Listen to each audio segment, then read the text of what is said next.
गोस्वामी जी ने कहा कि सादर नियम पूर्वक श्रद्धा पूर्वक जो भी जन भरत चरित्र का श्रवण करेंगे। गोस्वामी जी ने गाने वाले के लिए नहीं लिखा, सुनने वाले के विषय में लिखा।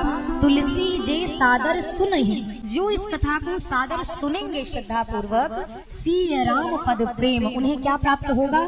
पहली चीज मिलेगी, श्री सीताराम जी के चरण कमलों का प्रेम मिलेगा। आपके अगर स्मरण में हो तो मैंने आपको जिस दिन यहाँ पर हमने प्रभु के नामकरण की कथा गाई थी, विश्व भरण पोषण कर जोई, ताकर नाम भरत अस होई। मैंने उस दिन भी आपसे आग्रह किया कि जो भरत जी का नाम जप करेगा उसका भरण पोषण होगा। ये संसार का भरण पोषण करने वाले हैं किस चीज से? तो प्रभु के प्रेम से। और उसी चीज को गोस्वामी जी यहाँ कह रहे हैं, सिय राम पद प्रेम। होगा कि नहीं होगा शंका में मत रहिएगा। गोस्वामी जी ने आगे लिखा अवश्य। अवश्य की अवश्य का अर्थ क्या? अवश्य। सिय राम पद प्रेम अवश्य होगा। और उसके आगे एक बात कही, अवश्य होई भव रस विरत। भव रस विरति और सिय राम पद प्रेम, दोनों के बीच में गोस्वामी जी ने अवश्य शब्द को डाला। अर्थात ये दोनों चीजें अवश्य होंगी अगर सादर ये भरत चरित्र सुना जाए। सिय राम जी के चरणों का प्रेम अवश्य मिलेगा और भव रस से विरक्ति भी अवश्य मिलेगी अगर सादर इस कथा को सुना जाए। कई बार व्यक्ति कहता है, भैया माया नहीं छूट रही है, जंजाल नहीं छूट रहा है, मेरे मन के विकार नहीं छूट रहे हैं। एक निवेदन करूं भैया, ये सब चीजें छोड़ने से कभी छूटने वाली नहीं। आप यत्न करके, आप ऐसे भले फोन ना चलाइए, अपना मोबाइल फोन 3 घंटे भले किनारे रख देंगे और एक दिन आप सोचिए आज हम फोन नहीं चलाएंगे चाहे जो हो जाए, फिर आप देखिए कैसी याद आती है आपको अपने मोबाइल पर। ऐसे व्यक्ति 2 बार चाय पी लेता है संतुष्ट, 1 कप सुबह 1 कप शाम को, और वही आदमी से कह रहे डॉक्टर साहब अब देखो चाय बंद करिए आपका शुगर बढ़ रहा है, अब इसके अंदर की तड़प देखो लगेगा प्राण निकल जाएंगे। क्यों? जहाँ छूटने की बात आती है ये मन आपको फिर बेचैन करना शुरू करता है। इस मन का स्वभाव है, मन को चंचल कहा गया, मन बहुत चंचल है। और इस मन का काम क्या है? जो आप कहो ये वो नहीं करता, ये जो कहे वो आप करो, ये मन ये चाहता है, ये इसका काम है। आप देखिए, आप इतने सुंदर ढंग से कथा सुन रहे हैं, अभी भीतर बैठा मन आपको अंदर से खोदना शुरू कर, पैर दर्द मन नहीं कर रहा है, अब घर चलो, अच्छा थोड़ी देर बाद चलो पैर सीधा करके आ जाए, चलो 10 मिनट बाद आ जाए, 10 ही मिनट के लिए उठ जाओ। इतना खो देगा जब तक आप उठ नहीं जाएंगे, ये मन शांति से बैठने वाला नहीं। लाख यत्न करें, इसीलिए इस मन को मारने के चक्कर में मत पड़िए। मन को मारने के चक्कर में हम आप मर जाएंगे, ये मन मरने वाला नहीं। क्या करना है? आप तो केवल राम नाम की दवा पकड़े रहो, दवा खाते रहिए, एंटीबायोटिक कितनी बीमारियां हैं भीतर, ये दवा का काम है समाप्त। आप भूल जाइए जुकाम भी है, बुखार भी है, ये भी है, वो भी है, एक दवा लेते रहिए, सतत लेते रहिए। ये दवा ऐसा काम करेगी भैया, अपने आप ये विकार ऐसे समाप्त हो जाएंगे कि हमको आपको पता भी नहीं लगेगा। मैंने आपसे एक दिन चर्चा करी थी ना, जिस प्रकार बर्फ होती है आप हाथ में ऐसे लेकर खड़े रहिए, देखते देखते वो बर्फ कब पानी में तब्दील हो जाएगा आपको कुछ पता लगने वाला नहीं। उसी प्रकार जब प्रभु का नाम स्मरण जीवन में जुड़ा रहता है तो विकार स्वतः ही कब समाप्त हो जाते हैं ये हमें पता लगने वाला नहीं है। छोड़ने के चक्कर में मत रहिए। आदमी छोड़ने के चक्कर में भगवान ही छूट जाते हैं, पर ये दुनिया में इनका विकार नहीं छूटता है, कभी नहीं छूटेगा। छोड़ने वाले का नहीं छूट सकता, जो इनको पकड़ ले उसका आसानी से अपने आप छूट जाता है, बिना किसी यत्न के, बिना किसी झंझट के। मान लीजिए जैसे आप रास्ते से कहीं जाए, आपको मान लीजिए पीतल का बड़ा सुंदर सा घड़ा मिल गया, आप यहाँ तांबा पीतल में जो भी महंगा वो आप मानने में कुछ जा नहीं रहा। मान लीजिए आप जाने लगे, आपको रास्ते में बढ़िया पीतल का घड़ा मिल गया या तांबे का घड़ा मिला, आसपास कोई नहीं है, इतना बड़ा गगरा है, उठाएंगे कि छोड़ देंगे? ईमानदारी से कहिए, जल्दी बताइए, उठाएंगे कि छोड़ देंगे? कोई नहीं देख रहा, उठाएंगे ना। थोड़ा आगे जाइए, आपको पीतल का बड़ा सा घड़ा दिखाई दे, अब इतना बड़ा है कि एक बार में एक ही घड़ा उठ सकता है, अब क्या करेंगे? तांबा वाला पकड़ेंगे कि पीतल वाला? महंगा पीतल है, तांबा सस्ता है, कौन सा क्या करेंगे? जल्दी जल्दी बोलिए। पीतल उठाएंगे, तांबा क्या करेंगे? छोड़ देंगे। अच्छा थोड़ा और आगे बढ़े, आप आगे बढ़े तो अब आपको चांदी का इतना बड़ा घड़ा मिल गया, अब क्या करेंगे? पीतल वाले का, पीतल वाला लेंगे कि चांदी? अरे बोलते जाइए, चांदी लेंगे ना, बहुत सुंदर, बहुत चालाक है। अच्छा थोड़ा और आगे बढ़िए, अब आपको सोने का घड़ा मिल जाए, अब क्या करेंगे? चांदी वाला पकड़ेंगे कि सोना वाला? क्या पकड़ेंगे? चांदी का करेंगे? छोड़ देंगे ना। अच्छा थोड़ा और आगे बढ़े, अब आपको बढ़िया हीरे लगे हुए इतना बड़ा घड़ा मिल गया, क्या करेंगे सोने वाले? अब क्या करेंगे? सोना वाला भी और हीरे वाला। अच्छा एक बात बताइए, जब तक आपको कुछ नहीं मिला था तब तक सबसे सस्ती वो तांबे का पात्र ही आपको महंगा लग रहा था। कितना बढ़िया, अरे वाह आपको तो इतना बड़ा तांबे का घड़ा मिल गया, कीमती लग रहा था ना। अच्छा जब तांबा से आगे पीतल वाला थोड़ा महंगा घड़ा मिला तो अब तांबा क्या लगने लगा? सस्ता। अब क्या महंगा लग रहा है? कहिए पीतल। अब आप पीतल लेके खुश थे, आपको चांदी वाला मिल गया। अभी आपके लिए सबसे कीमती पीतल था, तांबे से ज्यादा पीतल, आपको चांदी मिल गई। अब पीतल वाला क्या लग रहा है? सस्ता। अब महंगा कौन सा लग रहा है? चांदी वाला।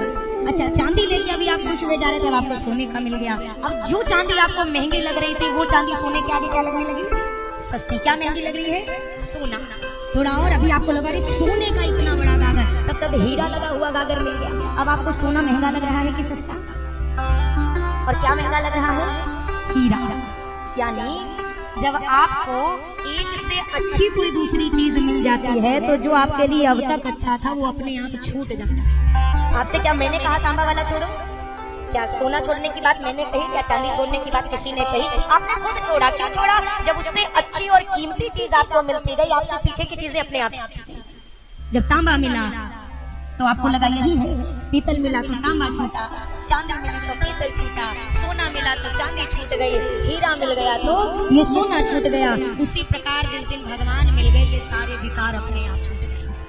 छोड़ने का झंझट मत पालिए, ना छुड़ाने। जो जबरदस्ती छोड़ेगा, मैं एक बात आपसे इस व्यास पीठ से करबद्ध होकर कहूँ, जो जबरदस्ती ठेल के ये चीजों को छोड़ता है ना, वो ना घर का रहता है ना घाट का रहता है, बीच की हालत उसकी हो जाती है। क्यों? माया से विकारों से मन छूटता भी नहीं है। अब गुस्से में आके घर में तो छोड़ दिए, पर घर में इनको नहीं छोड़ रहे। आप बताइए मुसीबत है। बैठे हैं अयोध्या में, सब त्याग के क्यों आई गए अयोध्या? झगड़ा हो गया था घर पे। अब घर पे झगड़ा हुआ तो सब झंझट से मुक्ति का एक रास्ता, बाबा जी बन जाओ। अरे बाबा जी बनना आसान हलवा है क्या? वैराग्य क्या आसान है? आप वैराग्य को क्या समझते हैं भैया? वेश बदल लेना वैराग्य होता है क्या? वैराग्य बनना कठिन नहीं है, वैराग्य होना कठिन है। बनने में तो 400-500 का खर्चा है, कपड़े तो खरीदने हैं, यहाँ भी चंदन मिल रहा होगा, मेला लगा हुआ है, वस्त्र मिल जाएंगे। अगर पट केवल बदलना वैराग्य होता तो हर कोई वैरागी बन के हर घर से 10-5 वैरागी तो निकली जाए। वैरागी बनना मुश्किल नहीं है, साधु बनना मुश्किल नहीं है, साधु होना मुश्किल है। साधु होना कठिन है, चढ़ना पेड़ खजूर, चढ़े सो चाक प्रेम रस, गिरे तो चकनाचूर।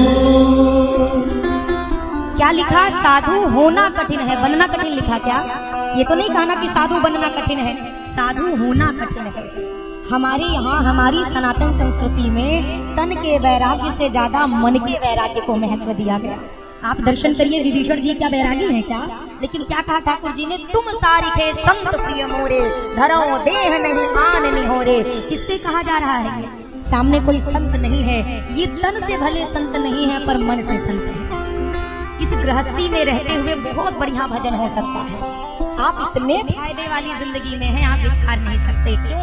क्योंकि जब आप भजन में लगते हैं और अगर आपके कारण आपके घर का कोई एक सदस्य भी भजन में लग गया तो ठाकुर जी को बहुत प्रसन्नता होती है। सब छोड़ करके ना भागा जाए, भागिए मत।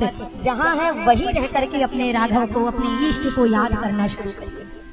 अगर आपको किसी से काम है तो उसे आप कब तक बुलाएंगे, कब तक आवाज देंगे? जब तक वो सुन ना ले, है ना? भगवान को कितनी बार बुलाते हैं? जब तक हमारा मन क्या, एक बार बुलाया, 2 बार, अब हमको लगा रे भगवान नहीं सुन रहे, बुलाना बंद। आना नहीं आना इनका काम है, बुलाना किसका काम है? हमारा काम है। तो बुलाते रहिए। गोस्वामी जी ने कहा उसे अवश्य मिलेगा राघव जी के चरणों का प्रेम और भाव रस से विरक्त। विश्राम दिया, प्रवेश किया है श्री अरण्यकांड में, यानी कि मानस जी का तीसरा गोस्वामी जी ने चर्चा की। एक बार चुनी कुसुम सुहाए, निज कर भूषण बनाए।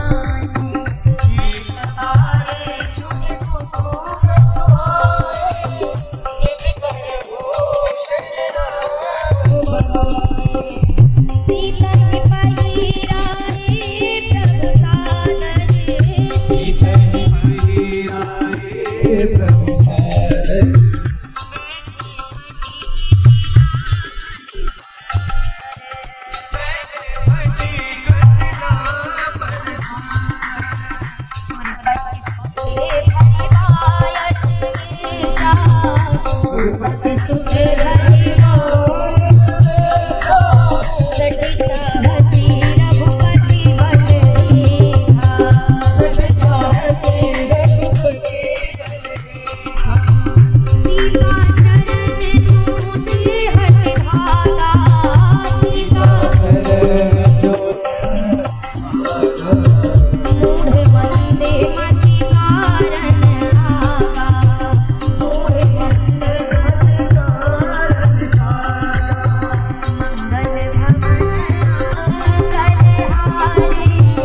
मंगल भवन मंगल हारी, मंगल भवन मंगल हारी रवं सुत शिर चिर बिहारी। प्रभु सुत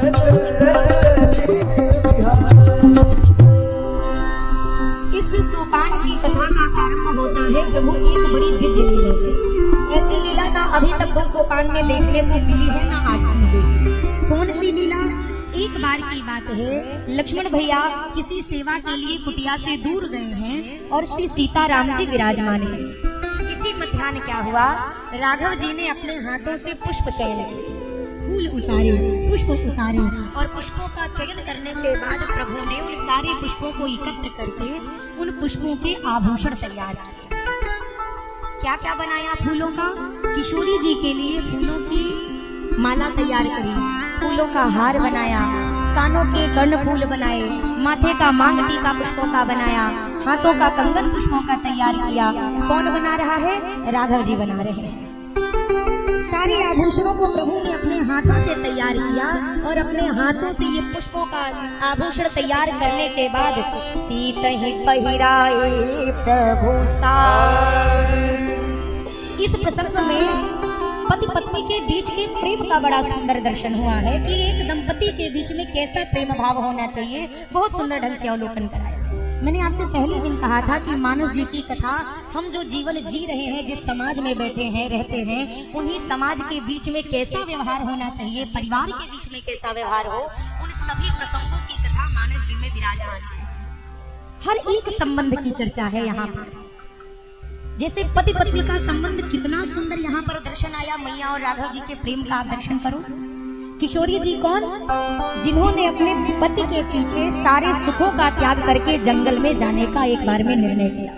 सबने समझाया, कौशल्या मैया ने मना किया, राम जी ने मना किया, पर किशोरी जी ने क्या कहा, प्रभु जिस प्रकार से जी बिनु देह नदी बिनु वारी, कैसे अनाथ पुरुष बिनु नारी। प्रभु जिस प्रकार बिना जल की नदी हो, बिना प्राण का शरीर हो, क्या कोई मूल है उसका? किशोरी जी ने सारे सुखों का त्याग करके रघुनंदन के पीछे वनगमन कर लिया। आज राघव जी ने विचार किया, मेरी वैदेही मेरे लिए समस्त सुखों का त्याग करके जंगल में मेरे पीछे पीछे चली आई।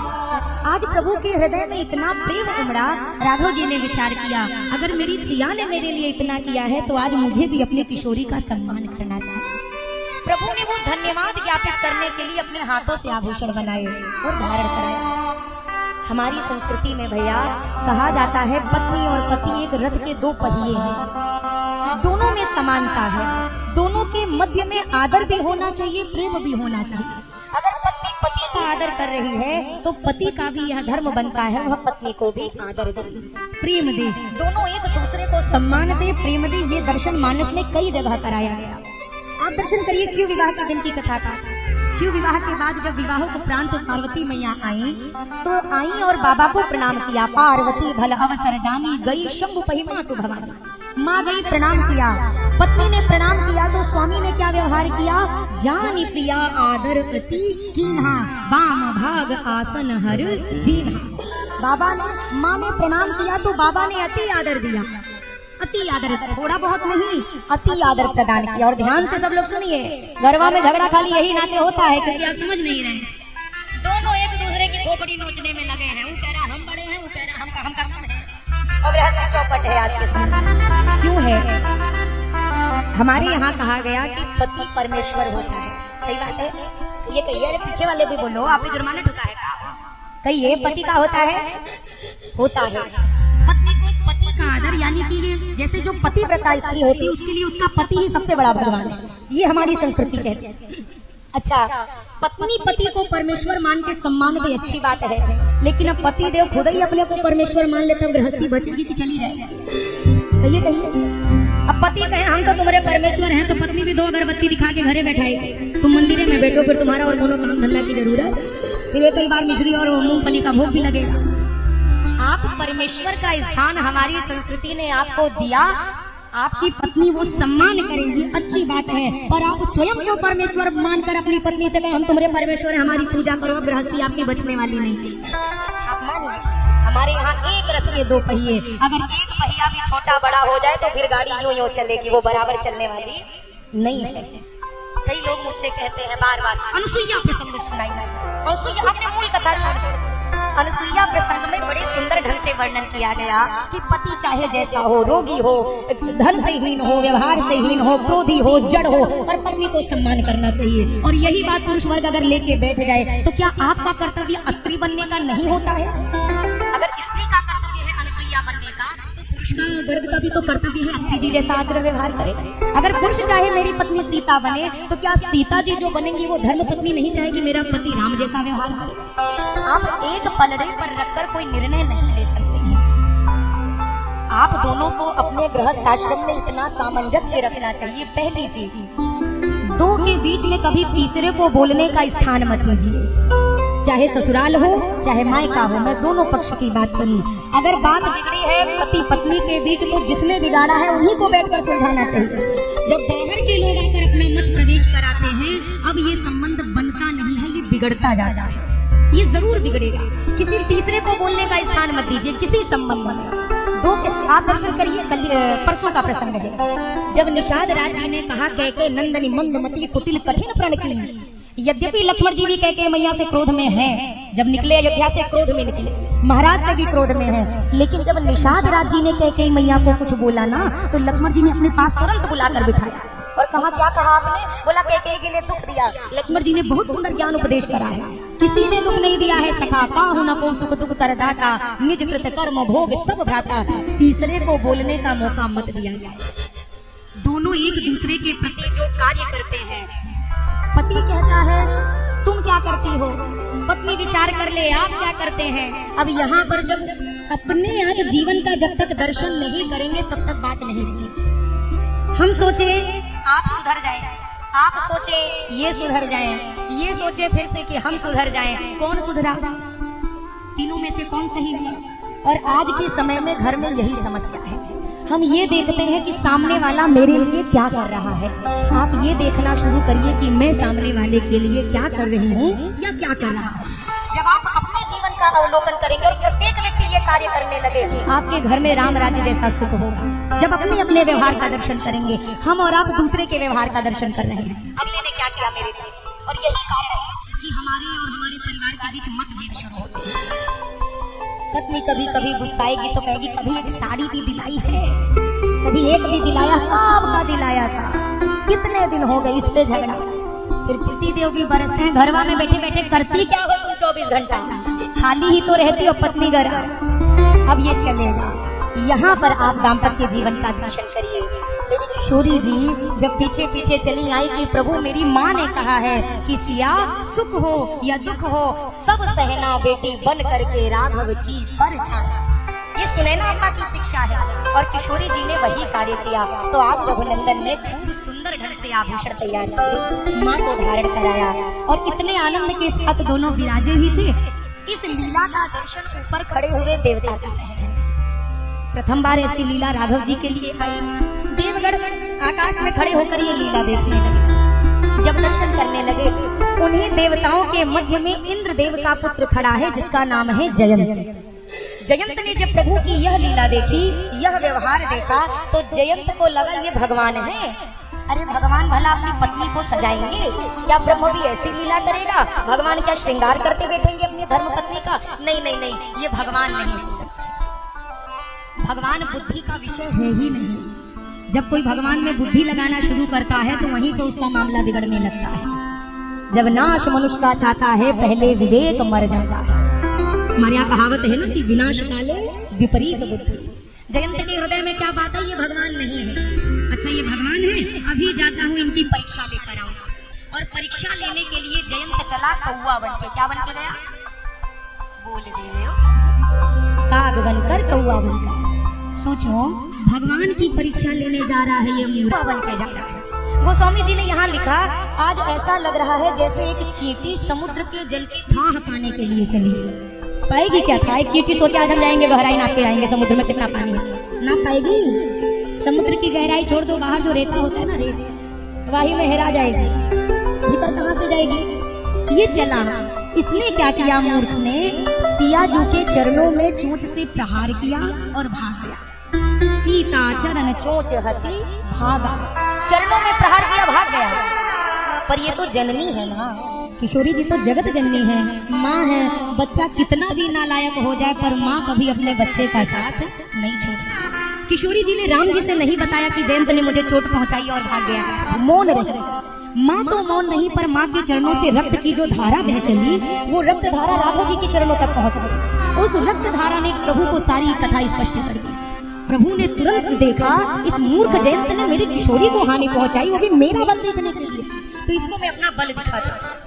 जिस कुश जानते हैं ना, कुश के आसन पर राघव जी बैठे थे विराजमान थे। उसी कुशासन से प्रभु ने दो सीख निकाली, एक को मोड़ा धनुष के रूप में और एक को बाण बनाकर ब्रह्म मंत्र से अभिमंत्रित करके वह कुश का धनुष बाण राघव जी ने छोड़ दिया। वो कुश का बाण छोड़ा, एक छोटी सी सीख छोड़ी और वो छोटी सी कुश की सीख ब्रह्मास्त्र का रूप लेके जयंत के पीछे पड़ी। अब जयंत की दौड़ शुरू हुई भैया। बच्चा जब मान लो कोनो गलती करे तो सबसे पहले केकरे घरे जाएगा? कहिए, अपने घरे ना जाएगा। बाबूजी, माताजी भी नहीं, बाबूजी की पहुंचोगे तो 4 जगह फोन करेंगे बचाए। जयंत सबसे पहले अपने बाबूजी के घर भागा है, स्वर्ग में इंद्रदेव के पास। पिताजी रक्षा करो मेरी, रक्षा करो। इंद्रदेव ने कहा क्या हो गया? जयंत ने डरते डरते कहा, वो हुआ ये, भगवान के बल की परीक्षा लेनी थी तो मैंने किशोरी मैया के चरणों में चोंच से प्रहार किया और भाग गया। इंद्रदेव ने कहा अच्छा ऐसा किया? हाँ बाबूजी, अब गलती तो हो गई। इंद्रदेव ने अपने सेवकों से कहा, कपाट लगाओ स्वर्ग का। जयंत को लगा बचाएंगे, हमको दरवाजा बंद करके भीतर झुकाएंगे। इंद्रदेव ने कहा पहले ये मूर्ख को धक्का मार के बाहर निकालो, नहीं एकरे चक्कर में हमारी कुर्सी भी चली जाएगी स्वर्ग में, बाहर निकालो इसको। पिता ने धक्के मारकर स्वर्ग से बाहर जयंत को निकलवाया। बाहर आया, अब इसकी खोपड़ी सन की, जब हमारे बाबूजी ने हमको धक्का मार दिया तो अब दुनिया में हमें कोई बचाने वाला, फिर भी चलो एक बार ट्रायल ले लेते हैं। ब्रह्मा जी के पास गया, पितामह रक्ष मां, मेरी रक्षा करो। ब्रह्मा जी ने कहा क्या हुआ जयंत? जयंत ने पूरी बात बताई, मैंने किशोरी जी के चरणों में चोंच से प्रहार किया है, भाग कर आ गया हूँ। ब्रह्मा जी ने कहा इसके पहले हमारा ब्रह्मलोक भस्म कर दे, ब्रह्मास्त्र भगो यहाँ से। भगा दिया ब्रह्मलोक से। आगे पहुंचा शिव जी के पास कैलाश पर्वत पर पहुंचा। बाबा रक्षा करो, बाबा रक्षा करो। बाबा पहले त्रिशूल लिए बैठे थे, तुम आओ भर। अब इसको काहू बेठन कहा ना ओही, राखी को सकई राम कर द्रोही। राम जी से द्रोह करने वाले को कौन बचाएगा? ये तीनों लोगों में भटक रहा है, कोई पूछ नहीं रहा है, फिर भी ये भागे जा रहा है। इतने में हुआ क्या? नारद देखा विकल जयंता, लागी दया कोमल चित संता। नारद जी ने देखा इंद्रदेव का बेटा जयंत भाग रहा है। अब नारद जी भी जयंत के साथ साथ दौड़ना शुरू किए, क्योंकि ये रुक ही नहीं रहा है। नारद जी आवाज दे रहे हैं, रुको तो रुको तो। अरे महाराज रुकेंगे तो मर जाएंगे, रुकूंगा नहीं। तो अब नारद जी भी भागना शुरू हुए। जयंत के हुआ क्या ये तो बताओ, भाग क्यों रहे हो? जयंत ने कहा महाराज आपको दिखाई नहीं दे रहा, हमारे पीछे ब्रह्मास्त्र लगा हुआ है। नारद जी ने कहा पर क्यों? अच्छा तो ठहर के बात करो। बोला अगर ठहरूंगा तो मर जाऊंगा। किसने छोड़ा है ब्रह्मास्त्र? नारद जी ने पूछा। जयंत ने कहा राम जी ने ब्रह्मास्त्र छोड़ा है। नारद जी ने कहा अरे राम जी ने ब्रह्मास्त्र? अरे किया क्या तुमने? गलती तो बताओ, ऐसे तो नहीं छोड़ेंगे ब्रह्मास्त्र। जयंत ने कहा महाराज रोको मत, मर जाऊंगा। नारद जी ने कहा अरे बता तो दो क्यों छोड़ा? जयंत ने कहा मैंने सिया जी के चरणों में चोंच से प्रहार किया ना और भाग लिया, इसीलिए प्रभु ने रुष्ट होकर ये ब्रह्मास्त्र छोड़ा।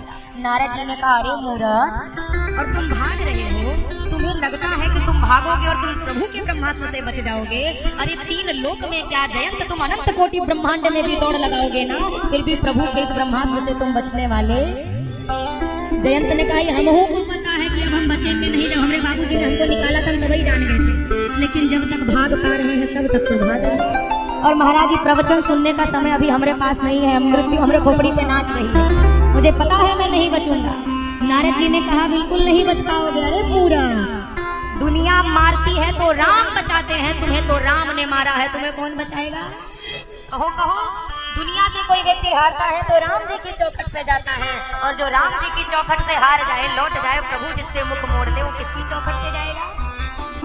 तुम कहीं नहीं बच सकते। जयंत ने कहा पता है महाराज, हमें भी मालूम है कि अब हम बच नहीं पाएंगे, हम 3 लोक में दौड़ के आ गए। नारद जी ने कहा अभी भी कुछ बिगड़ा नहीं है जयंत।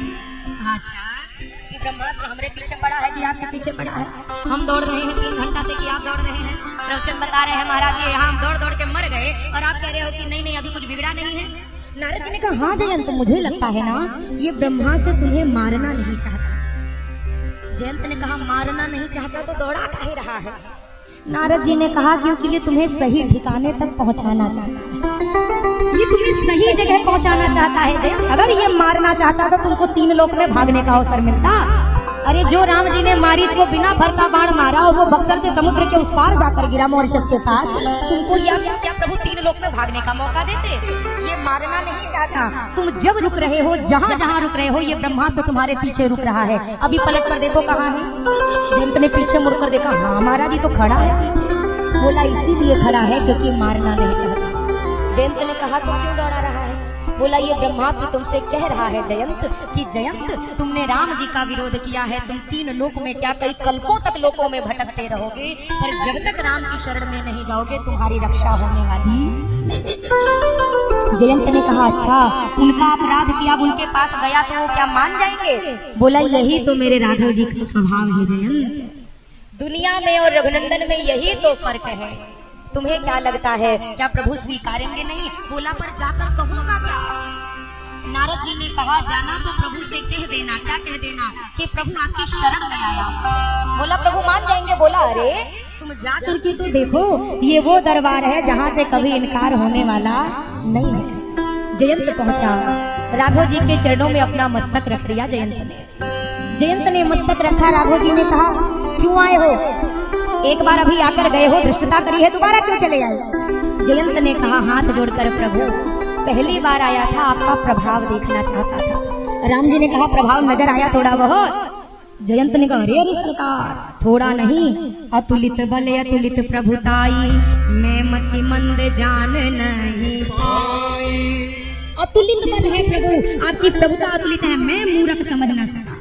राघव जी ने कहा अच्छा पहली बार तुम प्रभाव देखना चाहते थे, प्रभाव तो दिख गया, दोबारा क्यों आए हो? जयंत ने कहा सरकार पहली बार आया था आपका प्रभाव देखना चाहता था, दूसरी बार आया हो आपका स्वभाव देखना चाहता था। सुना है आपका स्वभाव ऐसा है कि कोई कोटि कोटि अपराध करके भी चला आए आपकी शरण में, आप कभी उसे अपने शरण से ठुकराते नहीं हैं, स्वीकार कर लेते हैं। मुझे भरोसा है कि आप मुझे भी आज लौटाएंगे। जैसे जयंत ने मस्तक रखा ना, मही जाता चौके पड़ी छन में, कवि भैरव चोचे गड़ा चरणों में, सब लोग सशोक जयंत फिरा, न मिला अवलंब पड़ा चरणों में, नाथ क्षमा इसको करिए, इसका सिर पुष्प चढ़ा चरणों में, मेरी माँ अपना दुख भूले गई, शरणागत काग पड़ा चरणों में।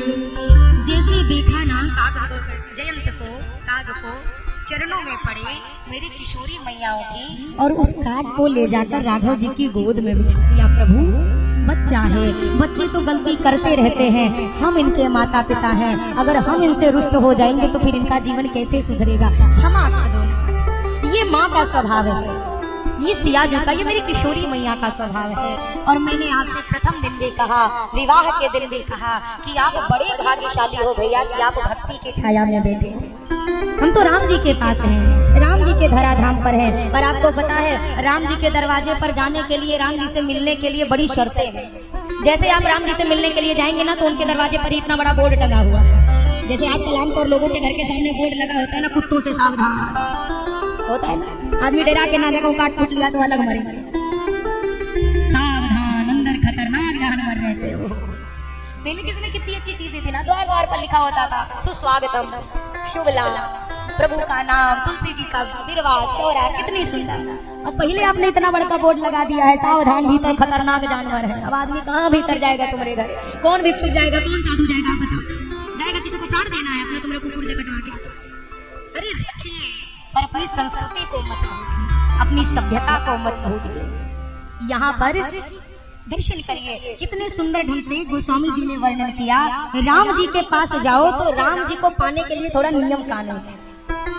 जैसे आप राम जी के पास जाएंगे ना मिलने के लिए, इतना बड़ा बोर्ड मिलेगा, निर्मल मन जन सो मोहि पावा, मोहि कपट छल छिद्र न भावा। ले इन्होंने रख दी शर्त, तब तुम हमसे कब मिल सकते हो? जब तुम्हारे भीतर का छल कपट समाप्त हो जाए। अब हम जैसे लोगों का छल कपट कभी मिट सकता है क्या? अब हम तो राम जी से तो मिलने लायक नहीं रहे, तो अब हम क्या करें भैया? जैसे यहाँ माताएं बैठी हैं, छोटा सा बालक, मान लीजिए साल भर का बच्चा हो, छोटा सा बच्चा हो, पिताजी ऑफिस के लिए बढ़िया डेंट पेंट होके निकले, अच्छे कपड़े पहन के, और जैसे अपने मोटरसाइकिल पर बैठने वाले हो, छोटा सा बच्चा दौड़ कर जाए अपने पिता के पास, मुझे भी चलना है। बच्चे तो जिद करते हैं, मुझे भी चलना है। और ये बच्चे की हालत क्या है? काजल इतने से इतना थोपा हुआ है, माटी लवेड़ी हुई है, पूरा माटी वाटी से सना हो। अपने बाबूजी से कह हमको गोदी में उठा, हमको भी चले। जैसे पिता की ओर हाथ बढ़ाएगा, पिता उस समय गोदी में लेंगे क्या? इतना बढ़िया कपड़ा पहने ऑफिस जाना है, लेंगे? अरे अरे अभी नहीं, जा, मिट्टी लगी, अभी मैं ऑफिस जा रहा हूँ, मेरे कपड़े गंदे हो जाए, अभी नहीं, बाद में। अभी बच्चा क्या करेगा? ये रोते हुए जाएगा अपनी माई के पास, जाएगा रोते जाएगा। और माँ के पास जब पहुंचेगा रोते हुए, तो माँ क्या करेगी? जिस मिट्टी से सने बच्चे को पिता ने लेने से इनकार कर दिया था, उसी मिट्टी से सने बच्चे को माँ गोद में उठाने से इनकार, ये गोद में उठाएगी उसी बालक को, और फिर अपने ही आंचल से उस मिट्टी को ये माँ साफ करेगी, उसका मुख पूछेगी, उसकी धूल मिट्टी साफ करेगी, और जब स्वच्छ कर देगी, अब पिता के पास लेकर पहुंचेगी ना, तो पिता भी सोचेगा मैंने लौटा दिया था, बच्चे को दुख हुआ, लाओ एक बार तो मैं भी गोद में लेके थोड़ा सा दुलार करूं। ये पिता कौन है? ये राघव जी है। वो माँ कौन है? मेरी किशोरी जी है। जब आप माँ के शरण में जाते हैं, पिता आपको विकारों के शायद न स्वीकार करे, पर माँ अपने बच्चे को हर एक कमी के साथ स्वीकार करती है। और ये सौभाग्य आपको मिला है, कहीं भटकने की आवश्यकता नहीं है। आप राम जी को भी मत याद करिए, ये बात मैं कभी नहीं कहती, पर आप मिथिलापुर वासियों से कह रहे हैं। आप केवल किशोरी जी को पकड़ कर रखेंगे ना, तो राम जी तो आपको मिलाए हैं। अरे जिससे गांठ बंधी हुई है, तो जब सिया जो हमारे पास है, तो जब गांठ छुड़ा के कहाँ चले जाएंगे आप?